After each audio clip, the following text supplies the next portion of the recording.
Hello and welcome to another episode. Today I want to talk to you about why everybody wants a dome seemingly right now and why it's mostly just nonsense. So lately we've seen many teams in the NFL particularly that have historically never had a dome stadium before, but all of a sudden in discussions over renovations or a new stadium, since many leases are getting closer to the end, that they want to consider building a dome, or they want the cities or counties or states to consider funding building a dome in their areas of operation. But the question is why?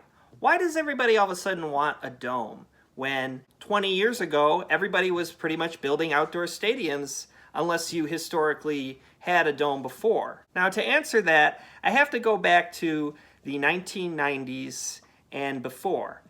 Now, up until about the early 2000s, domes were basically crap. Nobody wanted them, nobody really enjoyed going to them. They were basically just built because they had no other choice weather-wise. Now, this isn't to say that some cities didn't just choose to build a dome because they wanted an indoor stadium. However, there are various features in these indoor stadiums of the past that made going to games or the game experience pretty lousy. First off, you had basically no to minimal outdoor light radiating into these stadiums. They either had solid roofs like a basketball arena, like you would see at the Edward Jones Dome or the Superdome, or they would have these inflatable bubble rooftops that would let in minimal outdoor light, if any at all, really. Or you could have something like the King Dome or Tropicana Field, which is probably worse. There were no solar roofs. If there was a retractable roof, it was very limited and very rare and not quite in the technological style that it is now. And then you had the playing surface. The playing surface was garbage. You had AstroTurf, which was basically like a carpet on concrete with some wood in the middle. No field turf, no natural grass, no fun. Put all this together, you basically have an oversized basketball stadium with a crappy playing surface that wouldn't even be enjoyable for the players to play on. There were also tears, leaks, and even one of them ended up collapsing in the Metrodome. It is for these reasons that stadiums built from the late 90s to the early 2000s, something that could apply to about half the stadiums in the league right now, were built outdoors.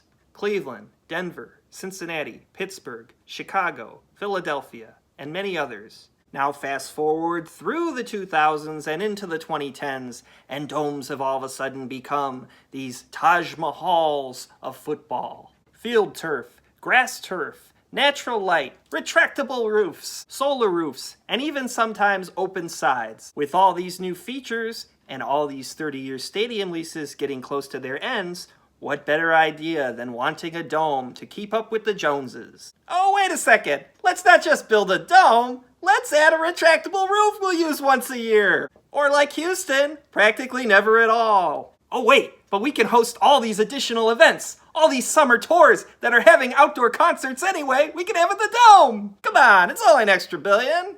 But then, there's the peak of the summit, the Super Bowl. The NFL will give us one because we towed their line. But hey, by the way, Detroit and Indianapolis, we'll have to see you for the next stadium, because we won't be back until 30 years when you build another one. So what's my point here? Well, most of these stadium situations that are calling for a dome to be built, or even more unrealistically, a dome to be built over an outdoor stadium, are pretty much nonsense and trying to keep up with other newer stadiums being built. Now, is that necessarily wrong?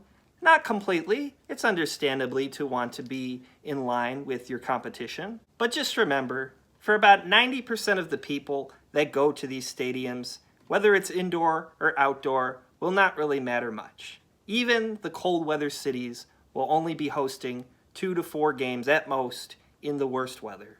Something in and of itself that can be minimized by better scheduling. Just remember, the best football stadium in most people's minds is the coldest. So just remember, when teams want a dome or propose a dome, who does it serve, and how many more events will you really get out of it? In an era where one of the most mild and temperate NFL cities in the country is getting a dome, one must really wonder.